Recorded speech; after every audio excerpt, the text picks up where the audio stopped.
When it comes to getting more water to the Southwest, we've heard a lot of wild ideas, like digging a canal from Arizona all the way over to the Mississippi River, maybe even lassoing an iceberg in Alaska, bringing it down to California and melting it there.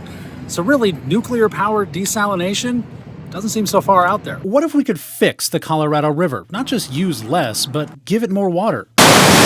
Turn seawater into river water. If we could create replacement water in those resource areas, then we could keep more of the water upstream and restabilize the reservoirs like Lake Mead and Lake Powell. Ben Burr isn't talking about a paper deal to swap water rights or water credits. This would be wet water pumped all the way to Arizona. It would mean pumping water hundreds of miles and running power-hungry desalination plants. Burr's solution, through his group called Blue Ribbon Commission, is to go nuclear. Combining it with nuclear really lowers the cost and actually increases your power delivery for other things that you don't need at all just for the desalination plant. The proposal calls for any type of power, really, solar, wind, whatever. But small modular nuclear reactors are starting to be rolled out, though right now there's only one in the world that's actually running. This is a rendering of one that's planned in Europe. These are reactors the size of small buildings, not the giant cooling towers you're used to. And they would power the desalination and the pumps to generate more clean water. Pacific on tap. We toured the Carlsbad desalination plant a few years ago. It takes in seawater, passes it through a series of filters, and produces clean water.